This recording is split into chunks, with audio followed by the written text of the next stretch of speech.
You can? All right. Man, what can I say about this next man that's about to hit the stage? It's interesting enough that a lot of what we learn about people is by what they do on the screen, but I learned as much about this man as what he did off the screen and the way he lives his life. And I remember when I first moved to New York City, I bumped into him on the street. He didn't know me from Adam, you know, and the man's energy was so welcoming and so warm and so free. I couldn't believe that I watched him do movies like Blade series or New Jack City or White Man Can't Jump or Blues. And he's also in this movie right here, Cutthroat City. Please give it up for the one and only Wesley Snipes.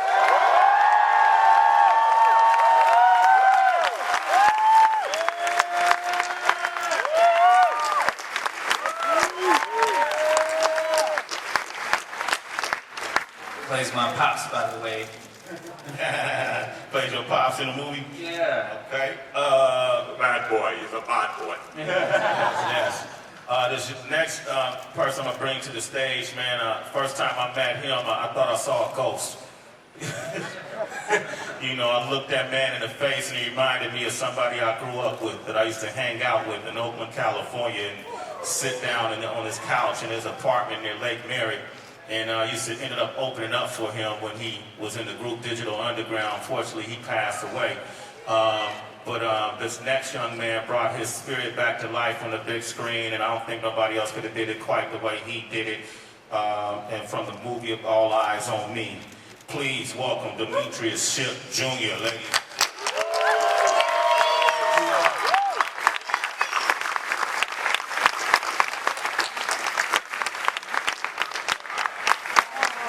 Oh, that's right, Cat was in All Eyes on Me, too. Let me see who we got. This next young guy who's about to take the world by storm, who's also in a movie. I got a chance to talk with him backstage, and he told me about something he had to do in order to assume his role. You know, he had to put cornrows in his hair. And this is a man of Caucasian descent. But he was able to pull it off. You may have seen him in Spooksville. You will see him in the Leader Battle Angel coming soon. Please welcome him to the stage, the one and only Kean Johnson.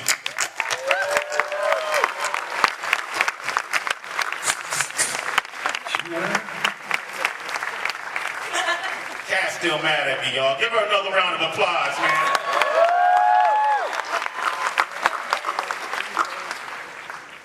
The next man that's about to take stage right now, man, he's one of the most electrifying fighters you're ever going to see in mixed martial arts of the UFC.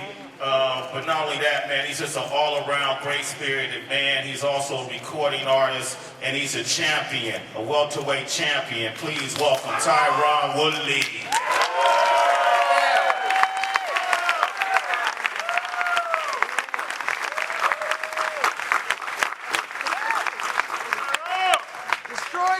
And last but definitely not least, man, I got a natural a bond with this young man because he played in easily one of the most successful movies of this generation that we're ever going to see, that was set in my hometown of Oakland and took the Hollywood by storm, took the music industry by storm with the soundtrack and the movie industry as well. He played young Zuri in the movie The Black Panther. Please welcome Denzel Whitaker.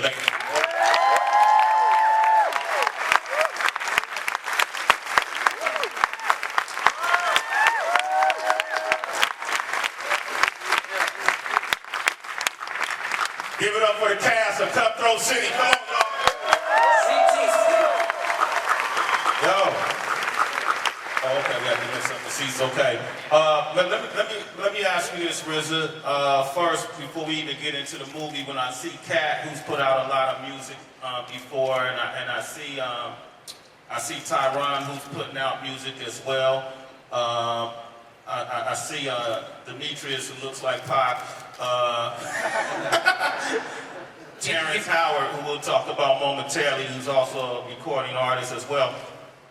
Did you guys go in the studio at all? I mean, is there going to be a soundtrack for this movie? It seems like it's ready made. No, we didn't go into the studio to do no music, but I think our semblance in music and rhythm of art is something that brought us together. Everybody on this stage, you see here, it's great art, you know what I mean? And I think that's what we all have in common. You got, I didn't mention some of the other people that are in this film, like Terrence Howard. Give it up for Terrence Howard. I was talking to Wesley earlier, and I asked him, man, how did RZA get such a star-studded cast together to assemble for this movie? Wesley, you remember what you said to me, why you did it? Yeah, I told him that he paid me. Okay. No, that's not what I said. No, I said, yeah, because it was RZA, we were friends, I wanted to support him, so I did it as a favor to my friend. Did it as a favor? And a fellow artist. And a fellow artist, man. That's what's up. How important are those relationships when you put together a movie like this? I mean, relationship is everything, and an artist's trust is everything. You know, when I brought Cattle on board, I was in a situation where I needed a talent to have a strong female energy to anchor Shameik's character, and right through Skype, I saw it in her eyes, you know what I mean? And she gave me the trust, and she came and represented. So relationships are important because, good energy always comes back around to you. But also, sharing of art is so much important. We're talking music, movies, and martial art. And I think that the martial part of what we do is getting in front of those cameras or behind those cameras and displaying our talents and giving our trust to each other. Everybody on the stage did that for me. That's what's up. Let's talk about Cutthroat City, because when I think of Cutthroat, I think of people who are willing to do anything to get what it is they desire, right? That's true. And walk over anybody to get there. What is Cutthroat City? Well, I think we got a trailer for you. You want me to tell you about it? You want to watch the trailer? You want to do that? You want to do the trailer now? Let's do the trailer, then we can talk more about it. Can we do that? Okay, so...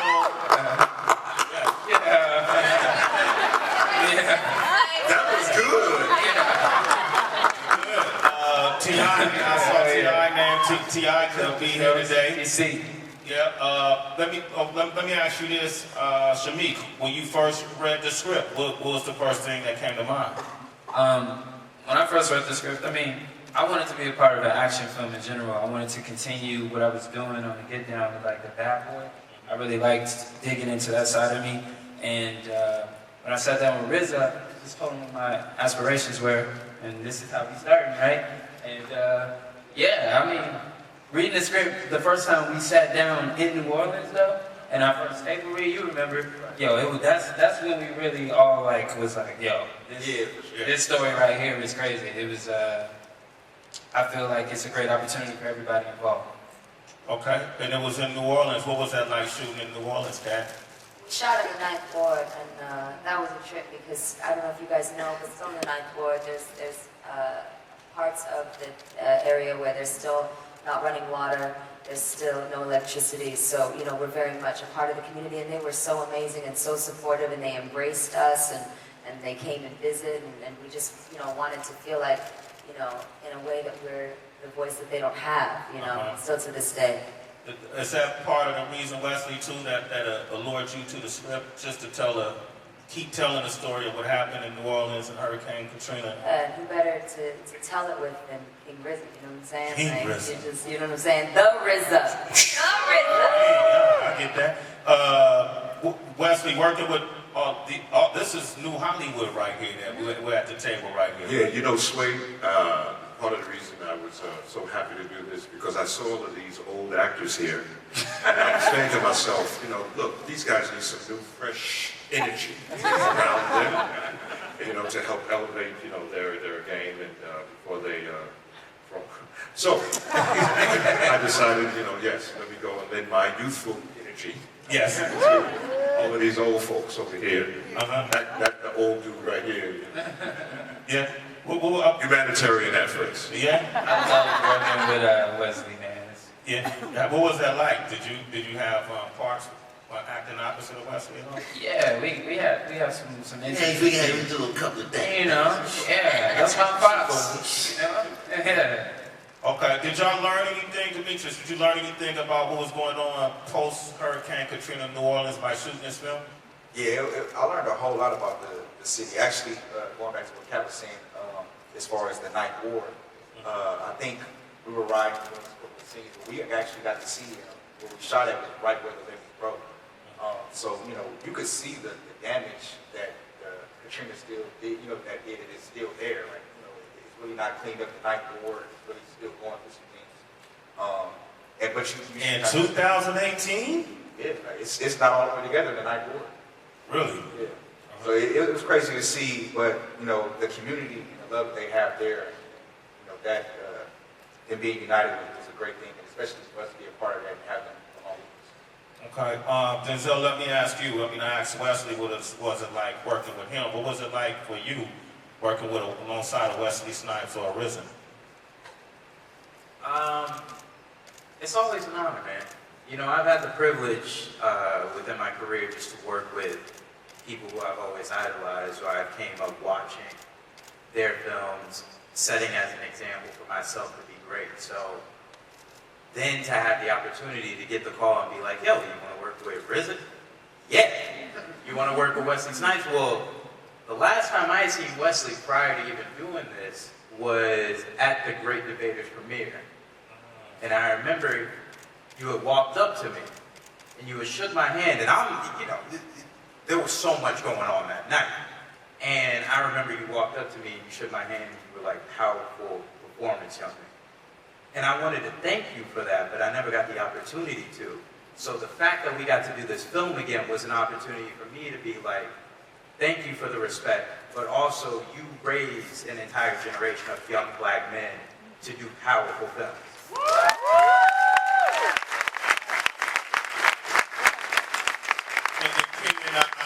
dare say you would argue that he raised a generation of young white men to do the same.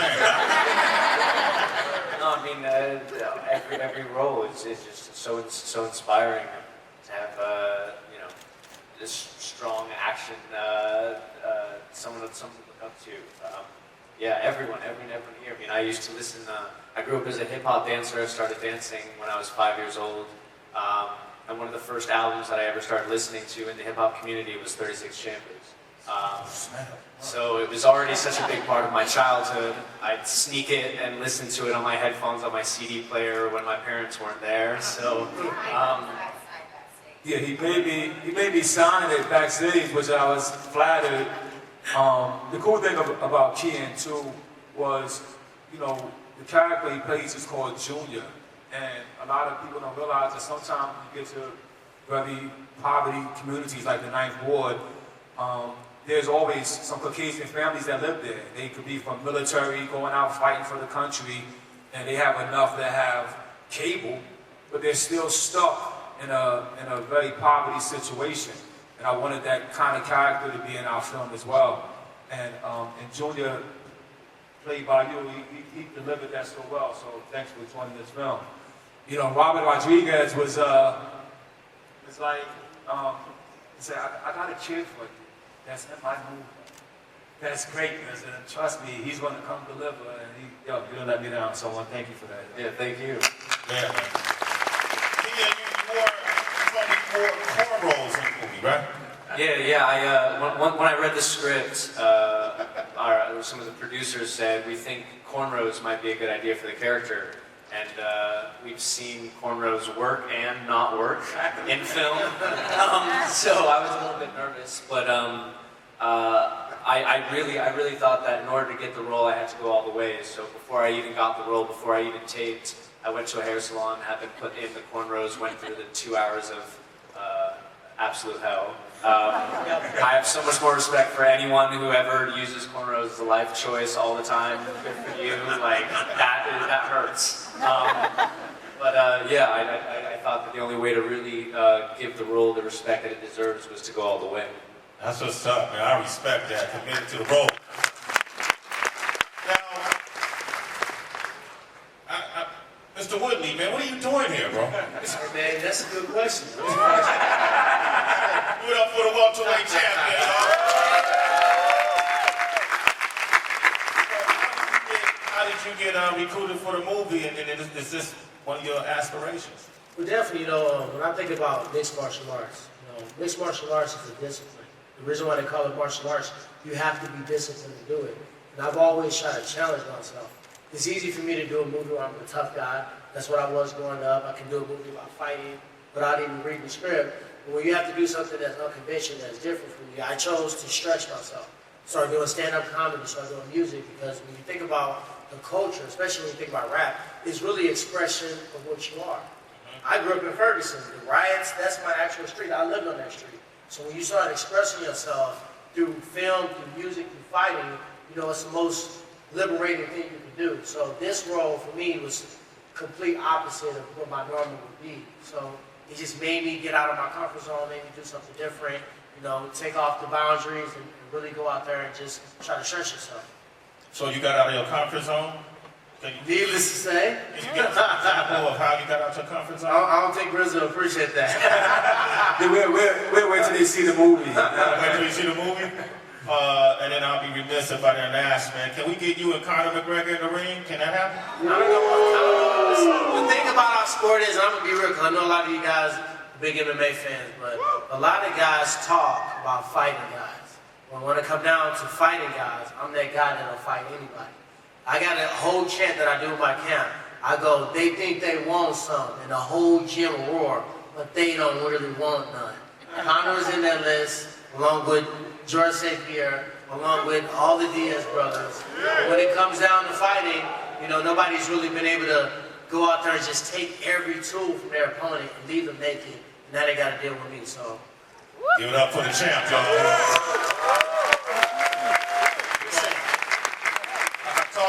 Terrence Howard, and he's on the set, and as you know, that's an Oscar-nominated actor who's done a slew of work.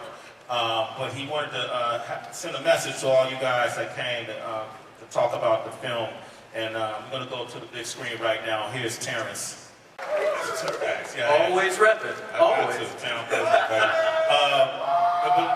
We've seen you craft some legendary, iconic Wu-Tang Clan albums with a star-studded cast of MCs. What are the similarities and differences when you craft a movie like this, when everybody here on the cast are stars in their own right, than when you make an album?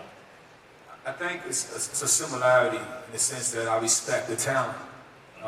If we talk about Wu-Tang, I had 8 dope lyricists beside me that know how to do what they do, and so I respect them and give them their space to do it, right? It's the same thing with this great talent right here. Everybody mastered their craft. They know what to do. And so I have a lot of respect for that. And that's kind of my approach. And if, when something is going down the path, you let it go, right? But, if you have to nudge a little left, nudge a little right, you nudge a little. But you don't stand in front of it, block it, pick it up, put it back. No, you gotta go this way. You don't do that. You let things flow. As Bruce Lee would say, be water, my friend. Huh? All right. Wesley, let me ask you this, because we know you both have love for martial arts, and you in multiple disciplines. Matter of fact, we've trained with the same Shaolin master. You guys train with this? Yeah, Master Shiyan Men in New York City. Shaolin, USA Shaolin Temple. Well, how long have y'all trained together? Or was it just that? Well, he's been training with him Since 98, I met Sifu. and I met you at the temple. Yeah. Yeah. Oh, no. We met earlier just on some cool shit. Oh, that's right. That's on some cool shit. But we reconnected at the temple, and both being of the Shaolin discipline, Sifu Shiyan Men. Okay. At that time, did it even enter your mind to work together in film, or it was just all about the discipline? It didn't cross my mind at the time. I didn't even know he was really in the Shaolin. I thought he was just, do a demo or rap record with the Shaolin Rollers. I had no idea. It's like serious about it. And he was. Okay, and then that time y'all met before on some cool shit, what was that about? What happened? We said we met on some cool shit, Sway.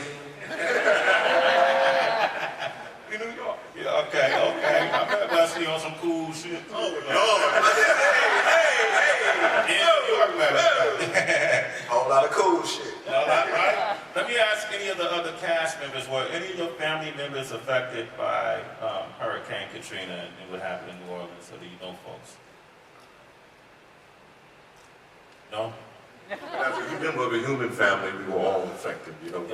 Yeah. I have a friend that came from New Orleans. Yeah? Okay, well, so what did you learn about it, Kat?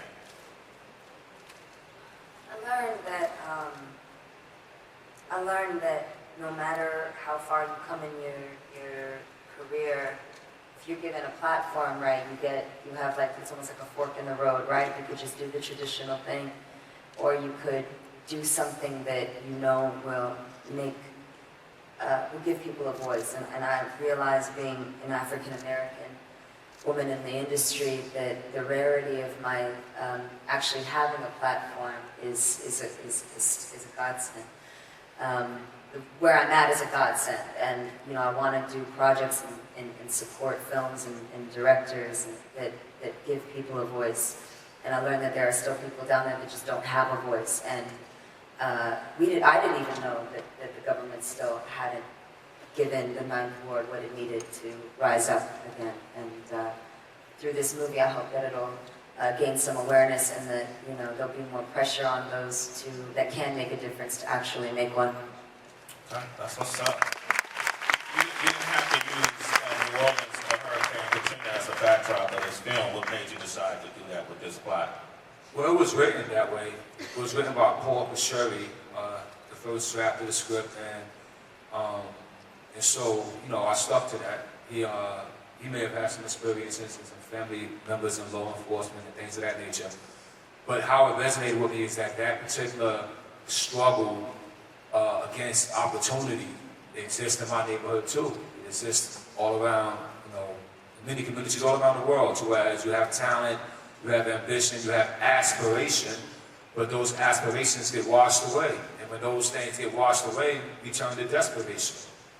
And this story is that, you know, it's definitely set in the aftermath of Hurricane Katrina. There is a heist, it's a great cast, but more importantly, you watch, this guy plays a guy he's just trying to be a comic book. He wanted to publish his comic book. Denzel plays a musician. He wants to be the next Miles Davis, you know. Keaton plays a guy, he's raising pit bulls. He just want to have a kennel and sell dogs, you know. Miracle, he could have been a criminal. he was headed down the wrong path anyway. But What about T.I.'s role? T.I. plays a guy who takes advantage of the situation. He plays a guy called Cousin, who is Demira's cousin, who he took all those FEMA trailers and he started using fake addresses, getting fake checks, and any kind of street hustle he could do. But also, he also was a complicated character in the sense that he pointed out something. Let me say one thing. You'll see the movie, you'll get this. His character points out one thing we should think about. He says, I don't care if you're black, brown, red, yellow, white, male or female. The thing that makes us all Americans is our greed. And that is what motivates some of these characters, not only their desperation, because after you taste something, you might want to taste it again. And so it's that conflict. Are we all greedy? Will we do the right thing at the right time? Or will a higher moral rise above us? You know what I mean? And this movie does ask that question. How many greedy people in the audience? Just a show of hands. Let me make some noise, all right?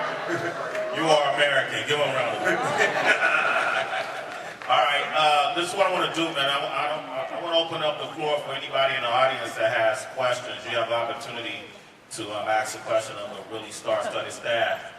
Cash right here. What's your name? My name is Alexander. Okay. This is my first Comic-Con, so I'm really excited. I came out with the panel for RZA.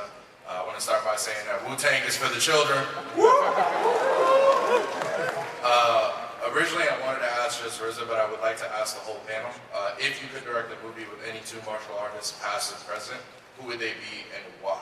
What would they bring to the table that would make you want to bring them into the film and, you know, display the characters that you would want them to play? Wow. I'll answer first because I'll say Gordon Liu, right, and Bruce Lee. Imagine putting those two men together. So Gordon Liu is the master killer from 36 Chambers. He would bring that spirituality, and of course Bruce Lee was the first man that had all of us walking around with a pair of nunchucks, right? My two martial artists would probably be, his name is slipping me, but I saw a movie called Hitman. Oh, Tony Young. He would him and Bruce Lee or Jackie Chan made it funny. He put on the show. Bruce Lee was like, you know, so any of that, like those three right there, that would have been it. And me, of course, I would definitely. I've watched a good grip of Bruce Lee films, but I'm just sitting across these guys. I'm like, maybe RZA and Wesley could just have a little battle. I pick y'all. Pick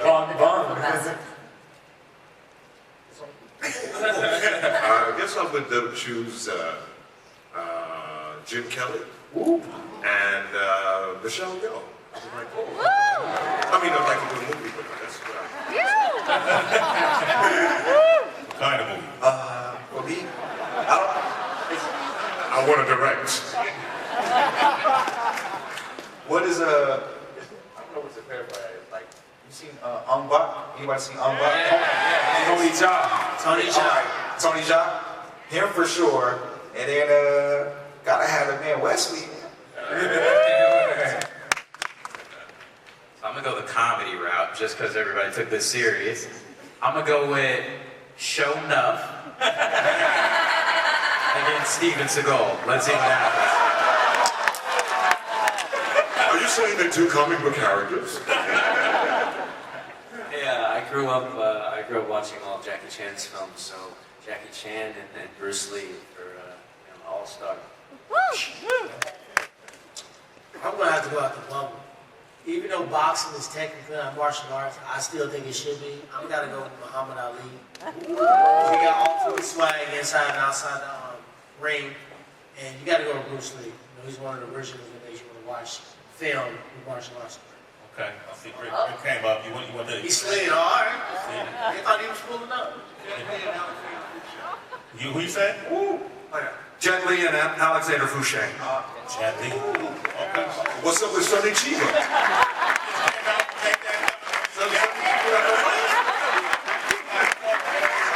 All right. Go ahead. What's your name, sir? Hi there, my name's Sam.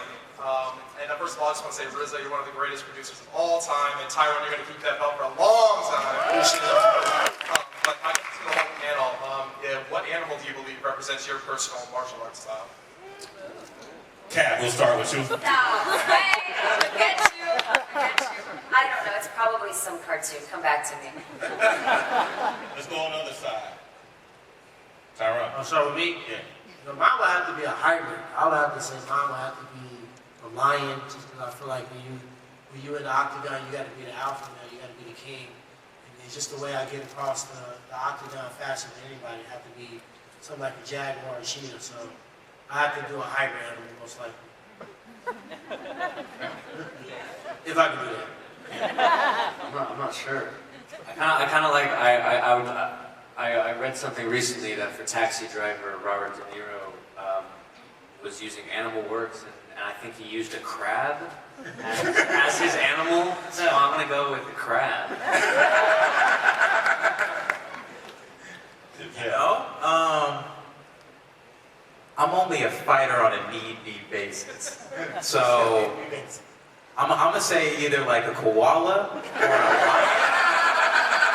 Like super cool during their day until you provoke them. Because the lion gonna sleep most of the day. He gonna have his wife go out and do stuff. But if I need to battle, just watch me, take throw. That's what I'm gonna do. Koala first. Koala first for sure. Yeah. Koala snacks all day. That is a very interesting question. What would I?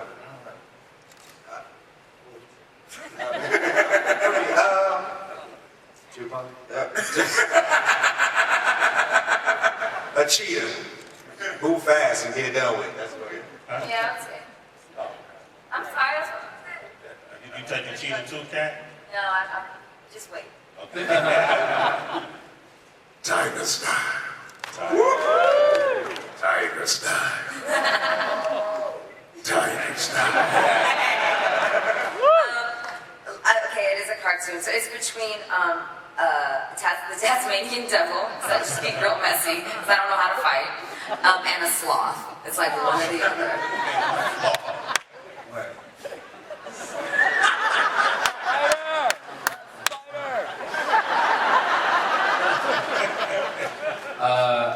I think I'm a gorilla for sure. Gorilla style mixed with. When I'm boxing, I'm a boxer. I'm trying to train with Tyrone, but you know. We can get it afterwards. But yeah, I'm always called the wolf. Like, you feel me? You the wolf, because I'm sparring bigger dudes than me. But yeah, when I get upset, power come in, the gorilla. About you, RZA? I mean, you know, they already, like you said, Tiger style. You knew that. Tiger style. All right, respect. Great question. Who else we got over there? What's your name, Me? My name is Me. So my question is, there's like a lot going on in our world. I was just wondering if the movie relates to any issues that we're currently dealing with, past and present. I mean, when you deal with a community, you're going to always see things that's past and present resonating inside the people. Blink and Demira are a newlywed couple with a young baby. They got to put food on their table.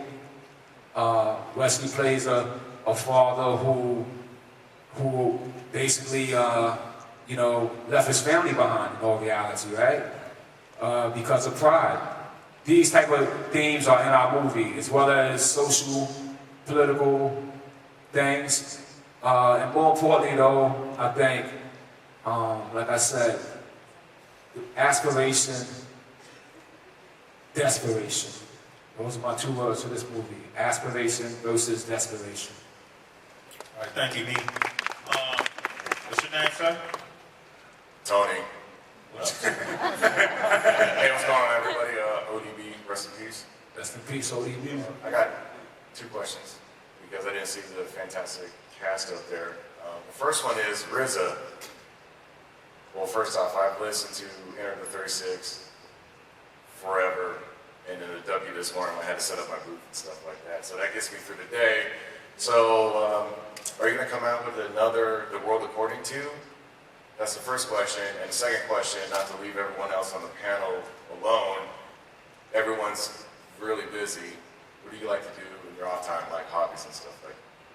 But to answer the questions, I'm really focusing on making film and telling my story and the story of America, the story of hip-hop through my films. So anything that you see me do musically, hopefully I'll be able to translate it through the film world.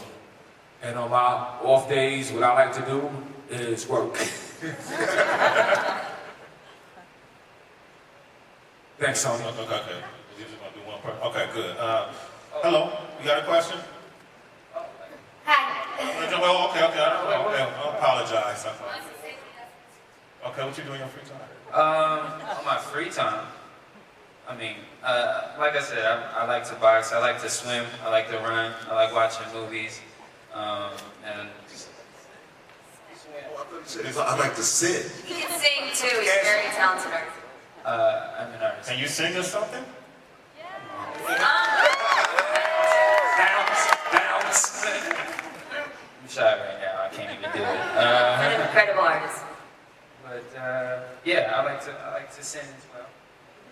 I mean, you know, fun singing, not bad singing, guys. Come He's on. got some dope songs on SoundCloud. Go look for Shameik on SoundCloud. Serious. Check him out. I just spend all my time watching these guys' movies, and they never stop working, so I never have free time. Wow. Got it. Well, I like to work out, go to the gym. It's a place for me to, you know, clear my mind and stuff. And I'm also like a really good bowler. I'm sure that I can beat all my castmates in bowling for sure. That's a challenge. That is incorrect. Incorrect. free time, let's see. So I've been stepping behind the camera for the last couple of years, and I know that's still kind of working, but I like to just sort of get lost, like put some music and just take my camera out and just see what I see. That and race cars, because I come from a family who loves cars. Yeah, like I love to do that too. Oh, I'm dead serious. Like, meet me at the track. That's where I'm. Did you just learn the saxophone for this film, or did you already? Oh, yeah. No, I totally learned this. I played saxophone in middle school. I only knew the Spider-Man theme. That was it. By the way, Shout out! Oh, yeah. You know, let's pull my hair back. When I'm with my free time, I try to just be as creative as possible and to kind of mess with every medium. It's painting, or I started dancing before I started acting, so I just try to stay creative. Okay. Tyrone? I find a way to fill my plate up so I have a ton of free time. Yeah. When I get a chance, I got 3 boys that play football, so I love to go to a football game and watch the plays. Okay. And don't you rap too? Yeah, but that's work to me now. Huh? It ain't leisure no more. Huh? Oh, okay. Well, y'all want to hear the champ spit a verse? I'll spit a verse right after Shameik sing a song. You got the hook. You got the hook?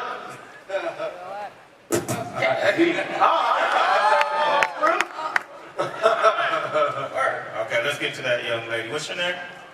Hi, my name is Minnie Hubby. How you doing? By the way, I'm the last question.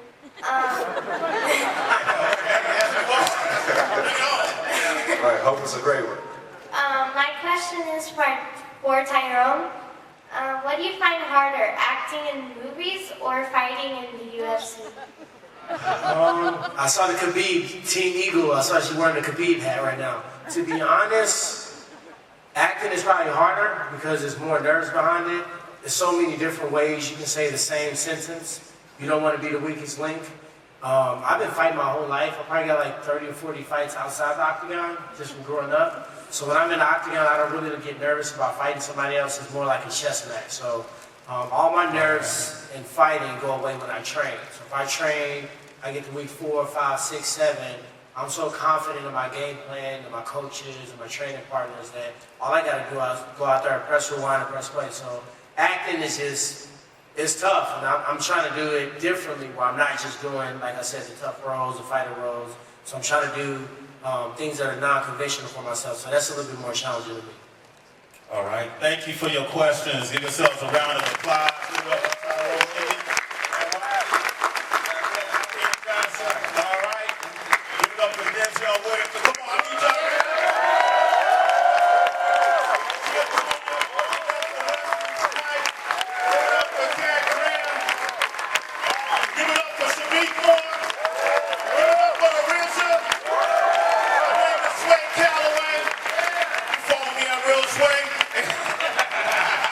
And don't forget to check out the movie Cutthroat City.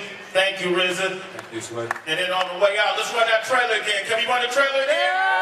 RZA, movies, music, and martial arts. Give it up again for our special guest moderator who came out to start the panel off, Kung Fu Extravaganza host and moderator, Mr. Rick Myers. RZA. Our cast and guests, Shameik Moore, Kat Graham, Wesley Snipes, Demetrius Shipp Jr., Denzel Whitaker, Kean Johnson, Tyron Woodley, and our special guest.